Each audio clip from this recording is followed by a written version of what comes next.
kalo tile 21 san 2020 aw minnu bɛ kan filɛ an ka bɔlɔlɔkannaw la Mali kɔnɔ fo ka taa se Mali kɔkanna ma ni y'aw ka dakurunna kunnafoni o waati selen a y'aw bisimila.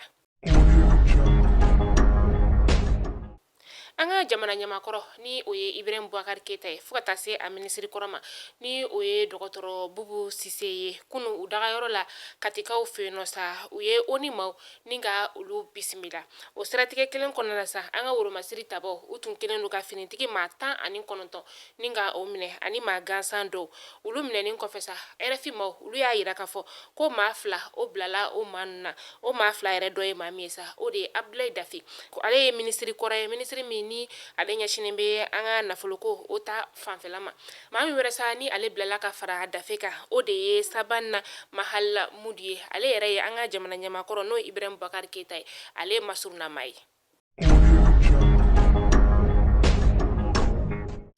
CEDEAO maaw kunu olu fɛla fɔ an ka jamana o ko la a kɛra alamisa utukalo tile 20 san 2020 u ka fɔla sa ko teliyala k'u bɛna maaba dɔw wuli CEDEAO o tɔgɔ la ka na an ka faba kɔnɔna la walasa an ka jamana ale bɛ se ka segin a togo la cogoya min na.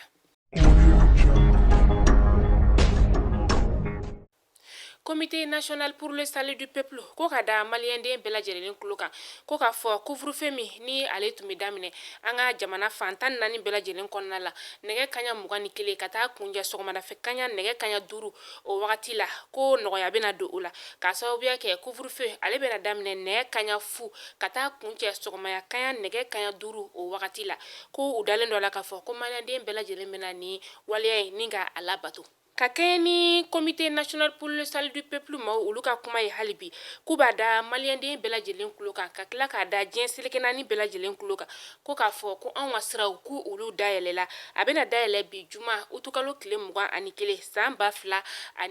nɛgɛ kaɲa 0 wagati o kɛra a dayɛlɛ wagati ye ko k'a da maliyɛnden bɛɛ lajɛlen tulo kan ko k'a fɔ k'olu bɛna jamana kɔnɔden bɛɛ lajɛlen ka nafolo an'u ka hakɛw k'a bɛɛ lajɛlen lakana walasa bɛɛ lajɛlen bɛ se ka taa i ka ci fɛ cogoya min na. Mouvement M5 RFP cɛdenw wulila k'a fɔ ko ka kɛ ni utukalo tile 18 ye san 2020 an ka jamana ɲɛma ale ka fanga sugusugulen sa min n'a tun ye olu fɛla ko ye k'u bɛna bɔ bi juma boulevard de l'indépendance la ni ka u ka nisɔndiya ka o yira ka tila tuguni ka an ka finitigilakaw ni ka olu fo u ka baarakɛta la ani cɛden minnu bɔra ka u dɛmɛ u ka nin baara in na ani kɛlɛ in na ko ka bɛɛ lajɛlen fo ka u wale ɲuman dɔn a bɛna kɛ bi boulevard de l'indépendance o la.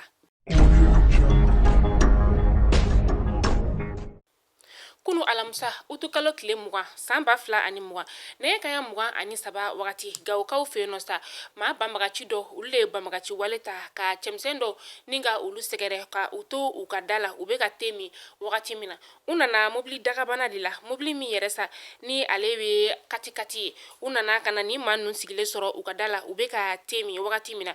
a kɛra u ka sigida o naaninan na sa Gawukaw fɛ yen nɔ min n'a n'u ka kɛnɛya kalanso o man jan n'o ye Anura ye k'a fɔ maaw ɲɛna sa k'a fɔ ko ni maa ninnu u kelen ka mugu ci maa ninnu na sa u maa tun bɛ t'u jɔ maa 3 bɔɲɔngo la nka yɔrɔnin bɛɛ la maa 2 o bɔnɛna a nin na maa 1 o sɛbɛkɔrɔ joginna ni waleya in kelen sa Gawukaw olu dimina u wulila ni ka don dugu kɔnɔna la maa jɛman minnu sa ni u ye nin bingani wale ta ka ni maa ninnu sɛgɛrɛ u taara maa jɛman fɛn fɛn bɛ Gawo kɔnɔna la u taara ka t'u ka sow ni ka olu kari ani tuguni u ka baarakɛyɔrɔ minnu bɛ yen nɔ an'u ka butigiw ka olu bɛɛ lajɛlen dakari k'u ka nisɔngoya ni ka o yira an bɛ wagati min na i n'a fɔ bi Gawo cɛdenw u bɛ dugu kɔnɔna la o tɛmɛnen kɔ ka bɔ yen nɔ sa kunu Nur Transport maaw ka yɔrɔ u ye o fana ni ka o jeni k'a sababuya kɛ ko o ye maa jɛman dɔ de ka yɔrɔ ye.